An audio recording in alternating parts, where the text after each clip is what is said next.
After years working as a bespoke fashion designer and costume and stage designer for renowned theatres and choreographers, Hungarian textile artist Kinga Földi decided to move into freestanding sculptures as a way to slow down and express herself as a fine artist.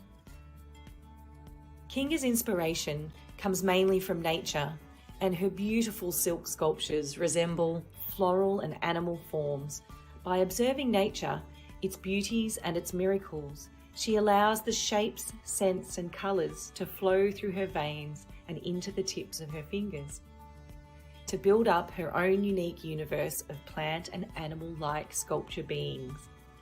Traditionally used to decorate blouses, Kinga uses a technique called pin tuck to fold and sew every fold in the fabric.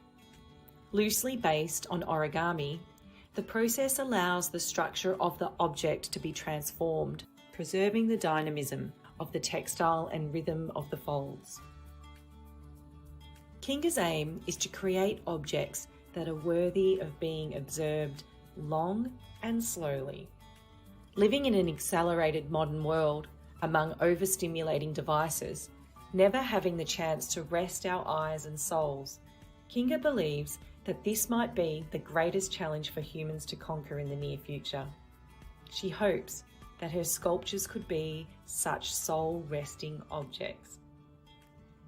Kinga's resume for both fashion and costume design is long and impressive. And now, only after a few short years developing her craft as a fine artist, her silk sculptures are turning heads on a global scale, including international commissions and works purchased for public collection by the Association of Hungarian Fine and Industrial Arts. Without a doubt, this is just the tip of the iceberg for Kinga Földi's fine art career, and we are extremely honoured to spend this time with her tonight. I hope you enjoy the soft and gentle pace of this interview and enjoy resting your eyes on the meditative folds of Kinga's silk sculptures. All the way from Budapest, Hungary, please join me in welcoming Kinga Földi.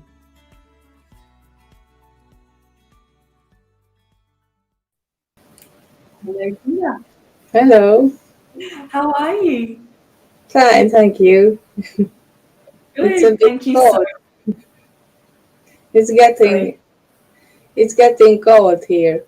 It's the end of the summer. Oh, I know. I was just realizing that today when I'm thinking, oh my goodness, it's the 1st of September coming up and we're coming into spring. Yes. And that's a beautiful time in Australia and anywhere in the world. And I was feeling for everybody over in the But I have to say, with winter that looks like that, that's not too bad. Yes, it's bearable. And I just wanted to show a couple more photos of where you're crossing live from. So this is your hometown. Yes. It looks magical. Mm-hmm. Yeah. And this beautiful countryside here. And last time we crossed live to Budapest, it was with Esther Bornemisa, or Bornemisa, I think it is, Bornemisa. Yes, Bornemisa. Bornemisa, that's right. And she lives in the city, so it's very different. And to get the perspective of where you live is just beautiful.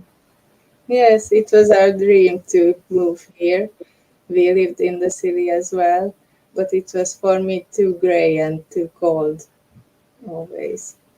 And when I graduated, I visited this part of the city a lot because my teacher lived here.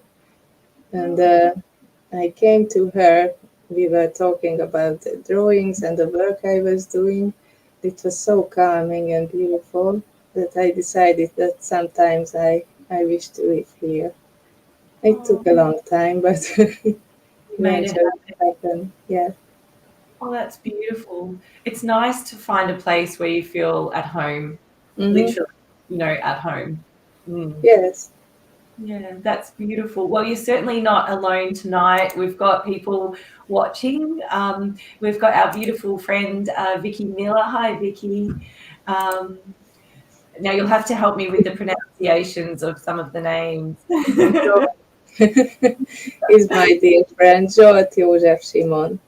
Oh, thank you so much for joining us. That's so beautiful. We've got Eva from Sweden. Eva's another gorgeous soul. And Catherine from New Zealand. Hello. And hello, Jeannie. Nice to see you too. So it's absolutely fine for people to ask questions tonight. I'm sure people will have questions about your beautiful artwork. But I thought, from the UK as well. So we've got people from everywhere. That's so gorgeous. Hi, Rosie. Oh, and yes, the silk sculptures are breathtaking. I'm so looking forward to it. Oh, thank you, Anne. Yeah, I'm really pleased that everyone's looking forward to this. Hello. Greetings from the Gold Coast. Beautiful. That's a warm place if you want a warm place to live. Lovely to see you. Yeah, gorgeous. I hope everything's going okay in India. I think it's beautiful. Oh, wow. And the gorgeous Lorna from New South Wales. So isn't this amazing? We can connect people from all over the world. And your artwork, Kinga, is just amazing. But before we get to your gorgeous silk sculptures, I feel like it's appropriate to talk a little bit about the journey that you've had to get to that place. So you studied woven textile design at university. Is that right? Yes. At the university, we had 5 textile departments, and one of them was woven textile design. And there was also industrial textile design and something more related to crafts. And that's what I really enjoyed. We learned a lot of techniques: weaving, tapestry weaving, quilling weaving, bobbin lace making, and I could later incorporate some of them into my works. So that's how I began. Yeah.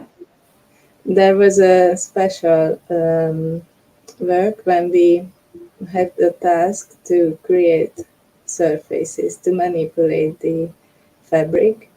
And there was a theme. We had to create a series of works, 5 pieces, between matte and shiny. And that's when I began to work with Pintac. So it was in my early university years. And, so one of your challenges, or one of your work, what's the word for it? One of your assignments at school was to work with matte and shiny, and then you found.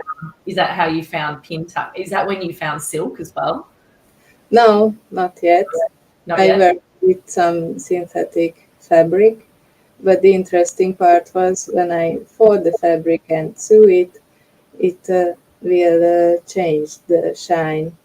I can use the matte and the shiny sides as well to cut and to mix them. And later, it was 3-4 years later when I used silk first. That was another thing. And you mentioned lace bobbin work, and I googled that today because I wasn't sure what it was. And I was like blown away by the technical, like it looks so technical. It's incredible, absolutely incredible. And there's still there's really, you think of that, when I saw the videos on it, I thought, wow, this is like a really ancient old craft, but a lot of young people are doing it. Yes.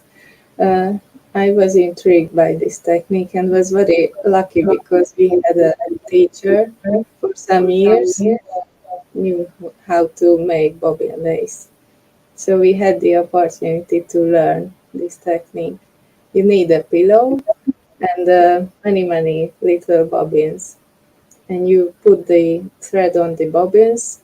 You use it like the loom, but you can move every other thread one by one. So you can mix them, not only use the warp and the weft, but you can change the warps as well. and that's how these motifs come to exist. It's incredible. Just and I could watch that work for out like when you watch people make, you could watch somebody do that for hours. It's very methodical and very repetitive, isn't it? And Yes. then I sort of thought about you doing that work as a student and learning that, and then I think about you doing the hours of pin tucking, and I think you must be very drawn to that very methodical, repetitious mind, body, soul work. Yes. Where it's sort of the work, your hands are connected to your heart. And it made sense to me, the journey. But anyway, I digress. Yes, repetition is always an important part of my works. Yeah. I think for many artists it is. That Yes. being able just to have that quiet time and go into yourself. And Mhm. yeah, it makes for some of the most fascinating work, in my opinion, as well. Yes. It Probably, changes your mind and thinking and everything. yeah. How did you get into, from weaving and textile design, how did you get into fashion design? And I'd love to, because that was your progression from your schooling, you moved straight into fashion design and you started your own fashion label. Yes. That's Yeah, incredible. it was a little brave of me because I learned fashion design a little, but I didn't study exactly fashion design at the university. We had a competition, a Rococo style competition, and it caught my attention because I thought this is something where I can use pintac in my own way. I created a corset, a simple corset, and a skirt. And the skirt was built up of many, many meters of pintac textile. And this was already a sculpture like dress. Yes. I Is that, enjoyed really the can making process. It took me a whole summer to make. I really? I pintac, then put it on the corset, was thinking, looking, take it off, put it on again. So it was really enjoyable work, and I thought this I could make this forever. No. That's why I decided to create dresses, but not be a fashion designer, because fashion was something different, too fast, and that for me there was very little art in fashion design. Mm, mm. I'd So love to show people a couple of your dresses, images that utilize your pin tuck technique, and they're very much sculptural dresses, aren't they? mhm. Amazing. Look at this one. This is incredible. And did you sell these dresses to like famous people? No, no, I didn't want to sell them. They are my own children. Really? Yes. So I worked for commissions and was really open to create dresses similar to those. But Yes. at the end, it turned out that everyone liked that what I made, but they wanted something more simple and with less work. So Yeah. it was a little cheaper and not so enjoyable. So Yeah. that's why I lost my interest in dressmaking. Yeah. That's a shame. I mean, I'm glad that you've progressed, but these works are beautiful. They're absolutely beautiful pieces of art, and I was very intrigued by this series of images that you sent through as well, which explain to us the inspiration for the materiality here. Uh, I came across a special branch of origami which is called tessellation. When you don't fold animals or plants, but you thought surfaces. And that was something really interesting for me to try to make it of fabric, of silk. I Oh, had to figure out how these creases will remain in the textile.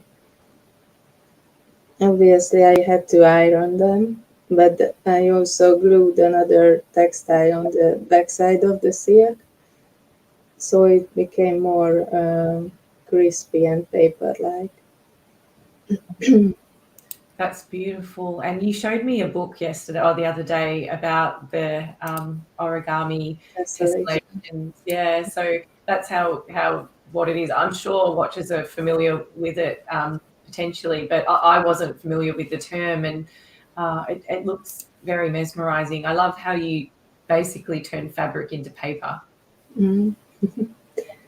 And the inspiration for those two costumes were I tried to mix Japanese kimonos and European corsets.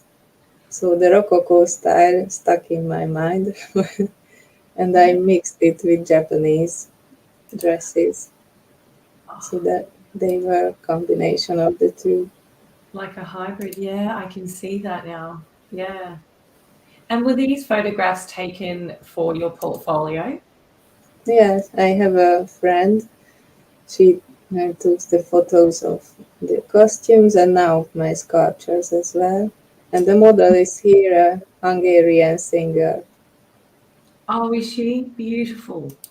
Yeah, Yeah. she's Anna Pastor. And these are some of your corset sort of wear here. It's absolutely, this is amazing. I can see that this is really like, could almost be like boutique bridal wear. That's something you'd wear underneath a wedding dress Yes. or maybe after. This one is the my first dress I was talking about. Oh, this is, I yeah, prepared this for the competition. it's absolutely amazing. Yeah. My mum was a great, look at this. This is incredible. How many meters of fabric are in this one? Uh, 10, 15 meters. 10 or I'm not 15. sure. That's absolutely amazing. My mum was a dressmaker, a lovely dressmaker, and she'd always try and teach me how to sew and cut patterns, and I just could never get it. I never got it.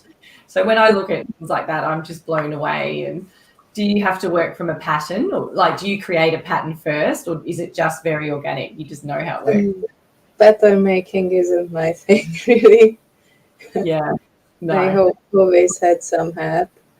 I created the surfaces, and I had gifted colleagues who actually sewed the dresses because I had no patience for pattern making.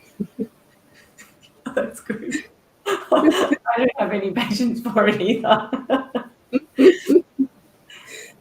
How did you then transition into theatre work? So you've been to university, you've created your own fashion brand, you're creating these gorgeous couture, working on commissions, and then you found yourself in theatre, not only costume design but also set design.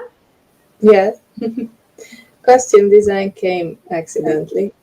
Yeah. I had an interview in a newspaper, and one of my old neighbors, he wasn't old, but was my neighbor from my childhood who returned from France. He was a dancer and a choreographer, and that time he was thinking about making theater pieces. And he read that I really would like to design costumes for theaters because I didn't find a place of my dresses. They were not so functional. Mm. I created wedding dresses and evening gowns, but that was something different. So I Yeah. really wanted to find their places in theaters. And he asked me to create costumes for his first piece in Hungary. And then came the other works after that. You started a reputation for yourself. Yes. Yeah. I'll show some images of your beautiful theatre works. And did you do the headdresses as well, Kinga? Yes. I Oh, made here the costumes and the props and everything. wow. Wow. And did you work solely alone or did you have a team of people helping you? It depended on the theater. There are theaters that have their own atelier. Uh, then I only have to design the costumes. But there are other commissions as well when I have to uh, make everything my own. And then I had some help. Well, I think working in theatre would be amazing. Like, Yeah. yeah, yeah, it would be, it covers all the senses, especially if you get to make and did you get to see all the performances as well? Yes, but that wasn't that easy because I created some or designed some origami dresses, and the director was very happy with it. The director of the theater as well. But then they said at the atelier, okay, but how will we wash it? And I said, you can't wash it. Take it to the dry cleaner. We won't take it to the dry cleaner. We have to wash it in the theater. So we had to figure out how these origami parts could be moved from the basic dresses to Yeah. wash them separately. Wow. Yeah. There's always logistics in Yes, everything, isn't there? it, Yeah. it was another task that I have to solve. Talk to me or tell us about this amazing, I call this a sculpture. Mhm. Um, this is for people that can't, often a photograph doesn't show scale, but this photograph gives you an idea of scale. So this Mhm. is the Hungarian State Opera House, is that correct? Yes, uh, And there's talk, an yes, yeah, you go. there's an art association in Hungary. They asked for artists to create these sculptures, and there are two of mine, these origami style sculptures. And the tricky part was that it was a 3 meters tall cone, and there's a door in front of the cone, and two dancers were hiding inside of it, and it was part of the scene that they came out of these cones. Yes, there you can see them. Oh, so they were actually integrated in the performance. Yours, Yes, so people were inside. yes. Wow, and they came out of the sculpture. Amazing. Europeans really know how to do it well, don't they? So maybe. I think you guys just, I don't know. One of my questions is actually that I just, through research and just, being interested in fiber art and textile art and contemporary, mostly contemporary art, I'm just being drawn further and further into particularly Central European contemporary art. Huh? It's, I feel like you guys are really leading the way. Is Really? Is that, do you notice that coming from Central Europe? Do you notice that yourself, or is it just like from an outside perspective, or maybe just my narrow perspective? But What I noticed is many foreigner students came to the university to study the craft techniques because we had a lot of practical lessons. So we didn't only study how to design on paper or on computer, but constantly work with our hands. And I think that's something really important to know these ancient techniques, to maintain them, and to work out how to make something contemporary of yeah, them, how to make them live longer. And I think that's something that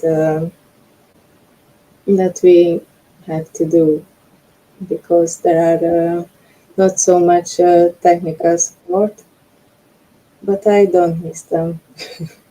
You don't miss them? Yes.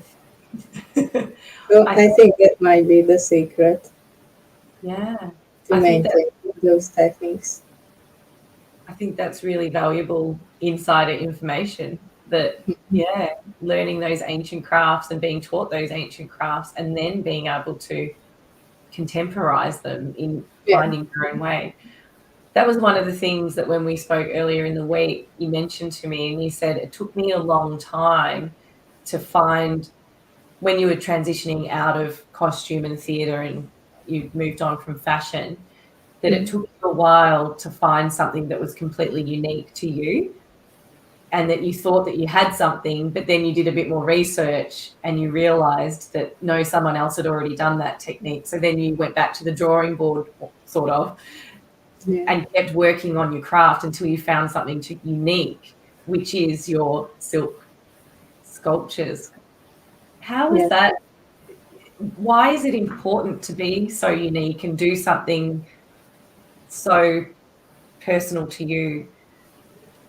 I think everyone protects his own achievements, and it's not nice to make something, even accidentally, that reminds you of another artist's work. So I think everyone has to find their own way. When I was at the university, uh, I went where I spent much time in library and studied techniques. And the time I couldn't find so much on the internet contemporary works. Now it's much easier. If I figure out that I have found something unique, I can search on the internet and see constantly that's nothing new in that. Someone already has found that fabric or that technique. So it took me years to develop this technique. So far, I haven't seen it by anyone else. Yeah, yeah. I love that you strove so hard to find something that was completely and utterly unique to you, and it's. I feel like that's propelled you into like your work's getting noticed, absolutely getting noticed all over the world, and I'm so happy for you. It's absolutely, and you can't help it. As soon as you look at it, you're like, your jaw just drop a little, and you go, "Oh wow, it is like you've never seen that before." It's like wow, and then it draws you in, and then once you sort of get past the how did you make it, it's true. I think what you've created, it's you do, your eyes rest on your pieces and they're just beautiful just to be with. They must be, yeah, just gorgeous. I'd love to show a few pieces for people. And also we have a video which shows a little bit about your process and the technical side of your process, which was so generous of you to share with us. Um, but you can, I just would love to show a few of these gorgeous images. This is absolutely amazing. Have you found that your sculptures have progressed over time, Kinga? Yes, and what you saw on the you'll see on the video, it's only one technique. I was thinking this morning that since I made this video, I developed two other techniques. So it depends on the size of the sculpture, on the details, how I work with them. So I always try something new. There are series, of course, but only two or three pieces belong to one series. Uh, it's been only 2 years when I started to make these sculptures. So I think I have many ideas which I want to try out.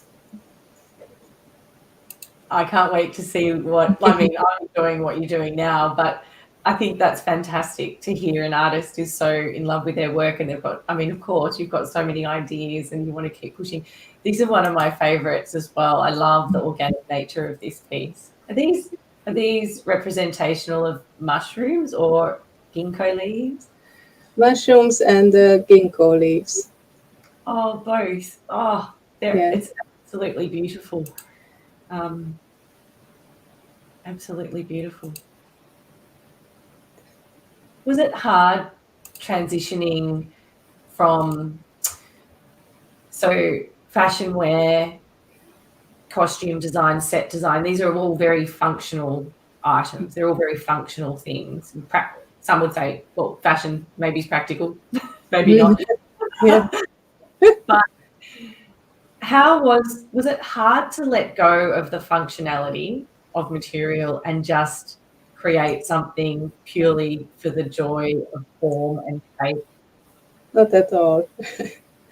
Functionality was something that I had to uh, do with clothes, but it was always very hard to focus on function. Yeah. So it was something that pushed me towards sculptures to leave functionality. And the other thing was the time. You know, with costumes, you always have deadlines.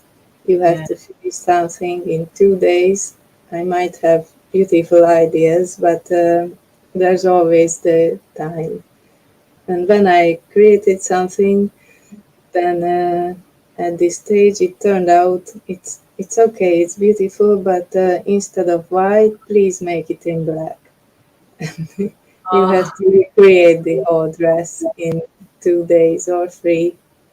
oh, And with the sculptures, it's something different. I yeah. work with them, put it away, put it aside, begin another one. Then I took the old one again in hand and look at it and have new ideas again and continue working. So it is really a slow thing, not only to look at them, but creating as well.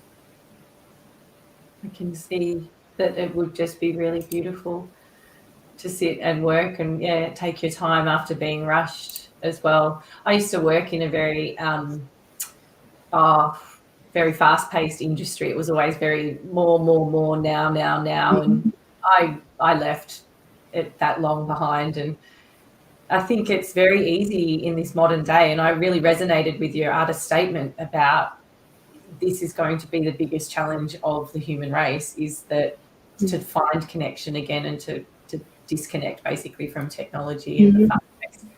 So well done you for recognizing that and staying true and creating artwork that makes us think about that. I think it's incredible. Yeah. Yeah. I made I've done it for my own mental health, and I Yeah. think it's helpful for everyone Yeah. Yeah. to Absolutely. And slow down a little. yeah, I totally agree. Totally agree. And for the children as well and the kids that we're Yeah. raising, like Kinga, you've got 3 young kids and you run a professional art practice, and I just admire you. I think that you're absolutely amazing. Absolutely amazing. Shall we show the video of you and a little bit about your technique and process, and then we'll talk about why you created the video. That was an Okay. exciting project. Yeah. All right, here we go. I'm Kinga Földi, textile artist from Budapest, Hungary. I create silk sculptures that resemble floral and animal shapes. I hope to make objects that are worthy of being observed slowly and in great details. While observing nature, a little universe of living sculptures is forming before my eyes. First I draw because it helps thinking, but only to a certain point when I feel that I'm stuck, can't move forward. At this point I begin to work with the fabric and it always shows me the way. My favorite fabrics are silks, especially those with the crisp feel and beautiful shine. Silk de peony has prominent slabs. It has an almost rustic look, seems quite living. It's a perfect choice for bridal gowns, women's suites. As for a sculpture, we have to add some tricks. And this is where the experiment begins. First I apply starch on the silk.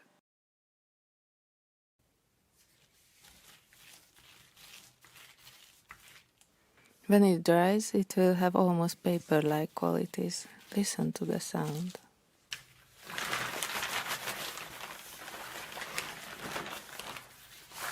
What I'm doing now is called pintak. Traditionally, it is used to decorate blouses by folding the fabric and sewing every fold. I realized that this technique enables creating three-dimensional objects. Due to pleating, a rhythmic striped surface comes to exist, which can be transformed into petals or leaves by further shaping process. To do so, I sew the pintacked fabric by hand and pull it on certain points. The construction of these objects raises important technological questions. I'm impressed with the way how the pintacked surface is rippling when I move it. I wanted to preserve this dynamism along with the fabric-like qualities of the textile. I managed to maintain both softness and movement, but also to compress the moment and freeze it. I apply a special textile glue that makes the fabric softer and makes it easier to bend it and shape the curves. I begin with a simple form and the fabric comes to life. It suggests something I wouldn't have done, but the moment I see it, I know that this is how it should be. This is the right form. So I don't stick to my plans too much, because the fun part is when a conversation forms between me and the material. The method how the sculpture comes to exist is an organic process. The elements follow each other naturally, like the onion skin.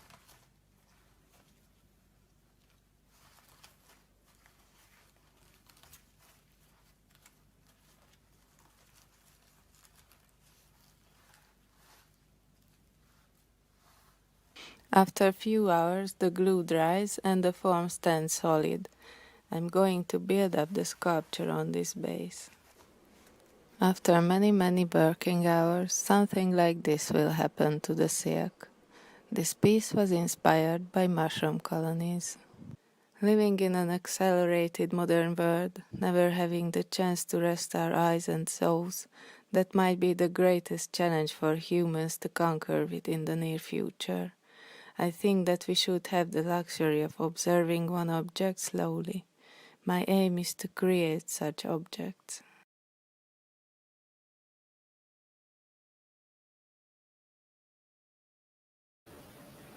So beautiful. I could watch that video many times over.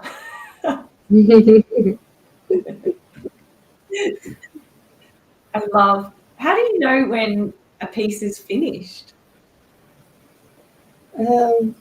It's difficult. I always have some plans, some drawings, but when I start to work, something different shapes come, and I don't know exactly when it will end. I put it aside when I feel I'm stuck. Look at it another day, and I think, okay, I need some more petals here. I put it on, take it off, put it on again, and I don't know. It's just a moment when I think, okay, it's done. Yeah. So I never know if it takes some more days, some weeks, or it's only hours. I have to change only one little thing and it's finished. Yeah. Well, everybody is making comments about how beautiful the video was and the work was. Philip, hi Philip. Philip's asked a wonderful question. And was there a particular period in costume design that has influenced your sculptures, Elizabethan ruffs or the forms of Rococo? Um, I think um, the Japanese art, Japanese lacquer boxes and the kimonos, the woodblock prints, that there are amazing natural forms and shapes, the flowers and the birds, how they draw them. That's my main inspiration, and lots of Japanese artists. Yeah, it has that beautiful aesthetic to it as well, very calming, especially with the really, really soft muted color palette that you chose. Do you design them in a way that they're meant to be viewed from every single angle, or do you design them from one angle? I design them from every angle, but there's always a surprise. My friend makes the photos, and I took one sculpture to her, and when she sent me the photos, I saw one. I didn't realize that my sculpture has this side as well. Oh, I so wasn't, someone else's perspective shone a new light for you. and I asked her, "How did you do that? Which side is it?" And she could somehow put it on a on a side which I didn't think of being the bottom, but the one side of the sculpture, and it worked beautifully, and that's my favorite photo of that object. Do we have it? Did you send that one through? I can't remember. I don't know which one you're referring to, but Yes, I saw that. oh, No, which one? You tell me which one. no, no, No, no. this one, but Yeah. uh, I didn't wasn't thinking of this photo, but another one of the same sculpture. I think the next one might be that. Yes, this is. That's beautiful as well. We use that in the promotional photo for this live talk as well. One of my favorite ones is this one here. I Hmm. just go, wow, that's amazing. I can see that on the wall, and just admiring that. It's absolutely beautiful.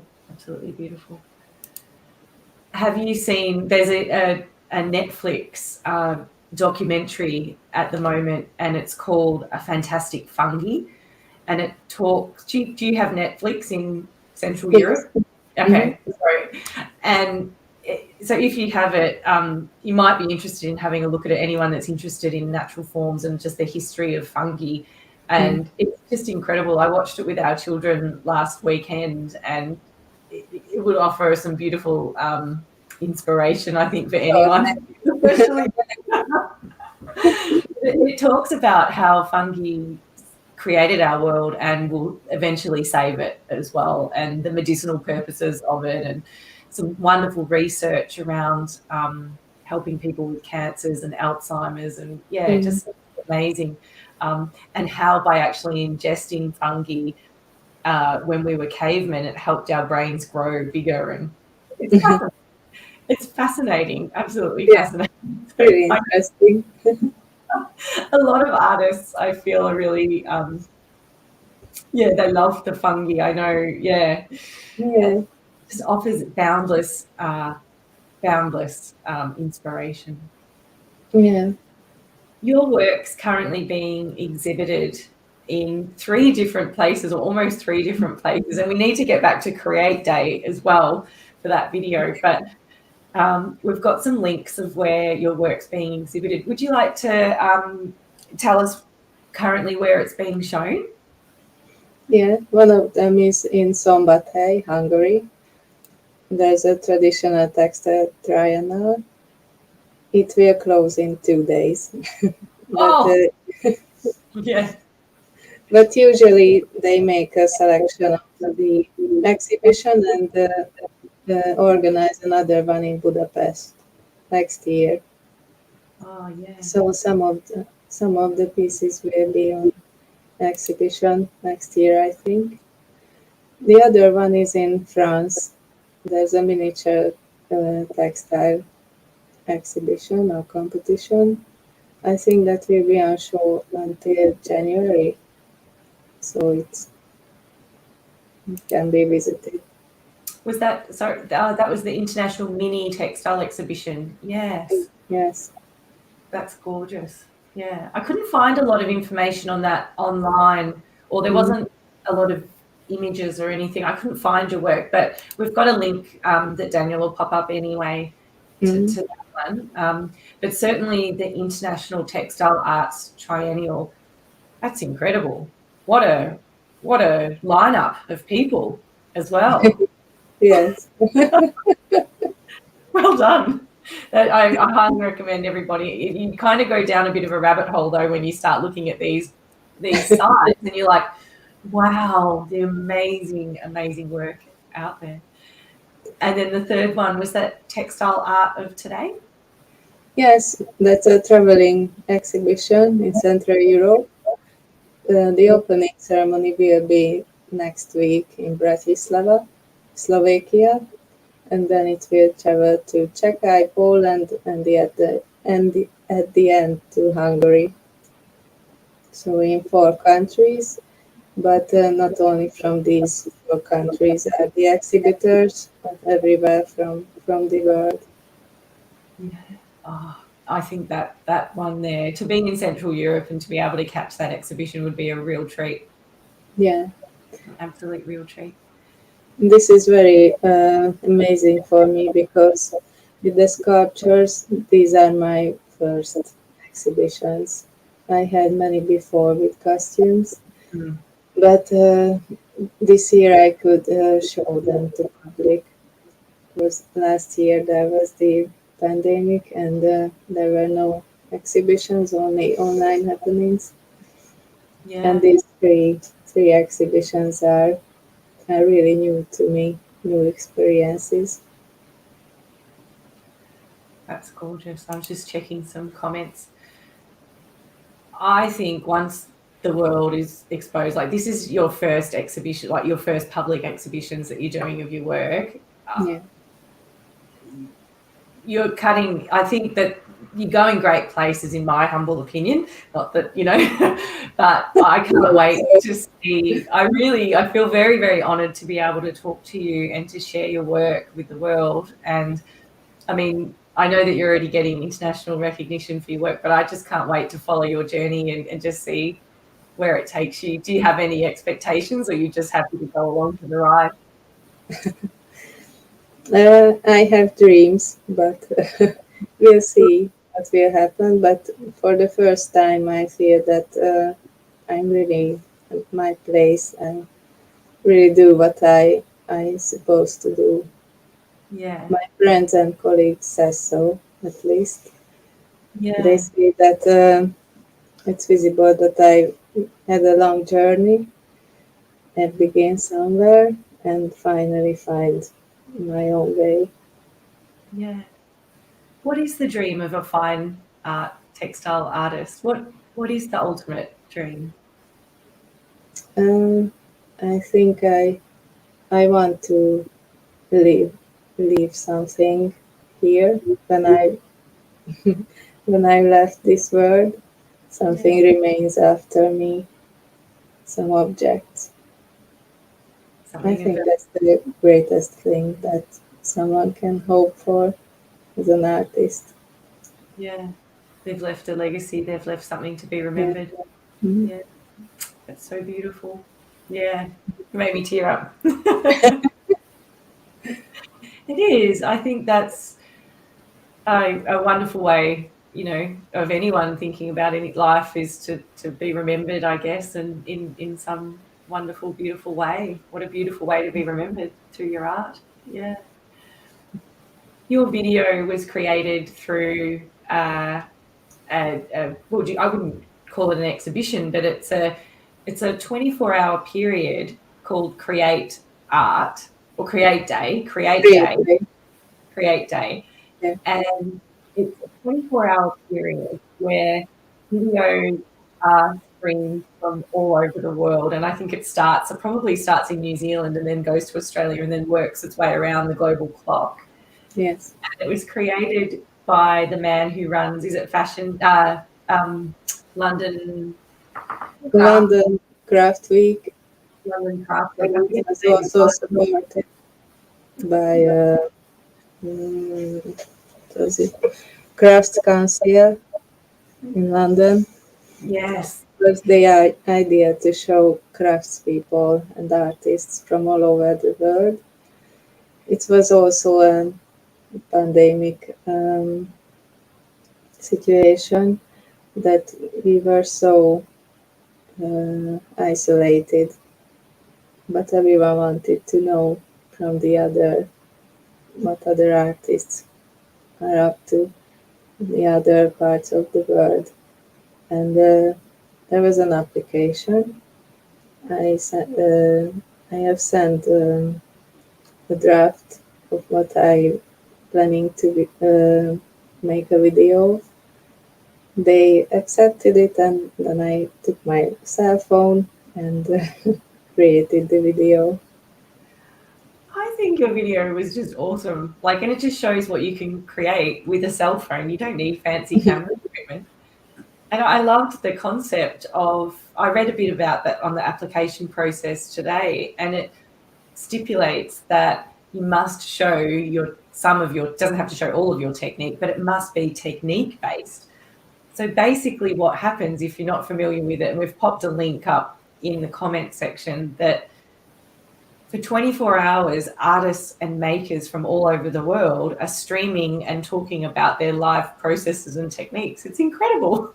Yes. I've never heard of it before, and this is why just talking to you and being exposed to these amazing world of contemporary arts and textiles and makers and creators. It's just such a privilege and such an honour. So I can't wait for the 4th of September. I think it comes out on the 4th of September again this year.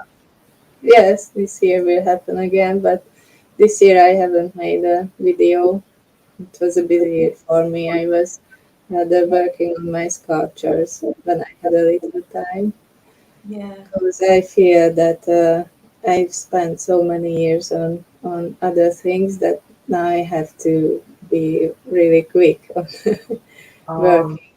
I have so many plans, and making one sculpture takes a month or two. So I have to work fast. You have to work fast, yeah. To make everything what is on my mind. Yeah, you do have to be focused in this world. There's so many distractions that pull us in every direction, isn't there? That I was amazed to hear that one sculpture could take, 1 to 2 months to create, and you work on multiples at a time, of course, through at different stages of the process. So that's fascinating. How do you fit in time to create with 3 young children and a husband in the house? It's the end of the summer, which is sad, but next week they will go to school and kindergarten. So I will have some free periods. I can work in the mornings 3 or 4 hours, and I think it's enough for one day. I can't bend over the table more hours. Yeah. You need to have some rest. You do, yeah, absolutely. Yeah, 3 to 4 hours making a day is beautiful. What a nice balance. But I can understand the sense of urgency in your mind when you have so many ideas in your head. It's hard to keep your mind at rest. Knowing that there is time to get all these things. I totally understand that. I'm sure many artists actually do. We actually spoke about that a few interviews ago with Cass Holmes, and one of the questions was from a lady that she had trouble sleeping, literally, because she had too many things and ideas going through her head. And it's hard being a creative person. It is hard. Yes. People should feel sorry for us. I'm only kidding. But people haven't, like Lorna Crane hasn't heard of the 24-hour challenge yet. It's a fascinating, Lorna, and Lorna could definitely create a video to submit. I think so many people should. It just seems like such a generous thing to do, and that's what I love about this art community, and specifically the fibre and textile art community. It's very giving, it's very sharing, and it's amazing. And and also quite conscious of environmental impacts of both our art creating and the world. And you've recently done a collab, or you've been commissioned to create a beautiful lotus flower through a sustainable company in England called Threadtails. Can you tell us a little bit about that commission, and when do you think it'll be finished? Yes, they contacted me through Instagram. They saw my works, and Catherine, who is the founder of Threadtails company, was a fashion designer too, but she was also tired of this fast fashion thing, and she came across with lotus silk and began to work with this fabric, which is amazing how it's been used. They spun with the hand, the thread, and also the loom is worked by hand. They use no electricity. It's been made in Myanmar, and her idea was to create a lotus flower out of this lotus flower fabric. So I think it's really interesting how it became, how this fabric will have a new life as a flower again. Oh yeah, that's beautiful. Yeah. So And I've got a little. she sent me some samples, lotus fabric and also airy silk, which is an interesting silk as well.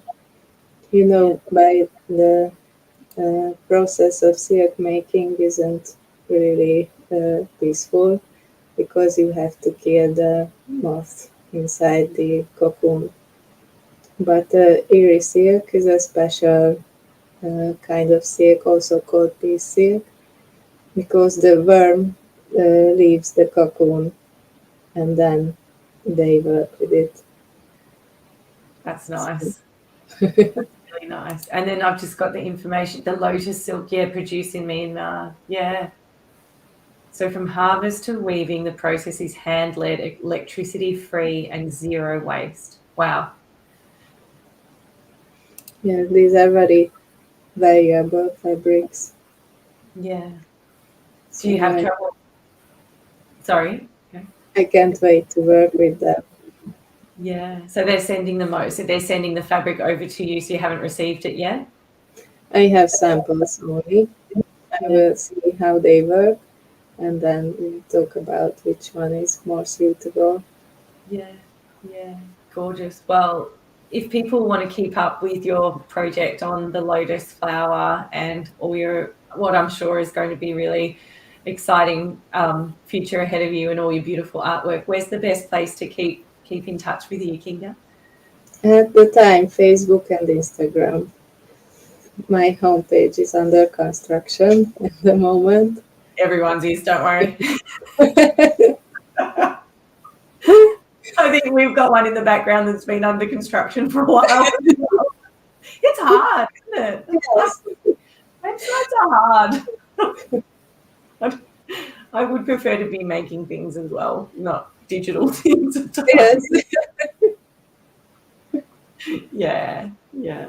Well, we'll make sure you let us know when your website is up and running, whenever it gets there. But in the meantime, we've popped up some links to your Instagram so we can follow along. And it's just been an absolute pleasure to talk to you tonight and show just the beginning, like literally the last couple of years of your work.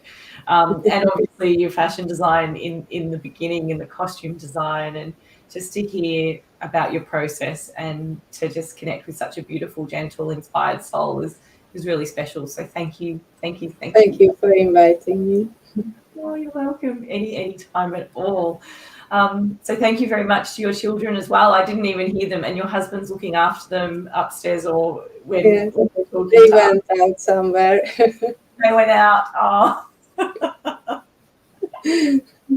Yeah, that's gorgeous. So I really thank you everyone for watching as well. I hope you enjoyed looking at Kinga's beautiful artwork and hearing more about her process. I think this is definitely, a lovely, lovely way to spend Friday after, evening and morning for you guys. So thank you so much. Please pop a comment in the comments section, everyone, and thank Kinga for her time. And we look forward to, following your journey and seeing you again, Kinga. And good luck with your exhibitions. I hope you win the Enviro Award. I really, really do. If there was a way for external people to vote, I'm sure we would. But I hope that you do. I hope you get it. Thank you. You're welcome. I'm going to play a video now and then just stay on the line, and I'll say a quick goodbye after the video. See ya. Bye.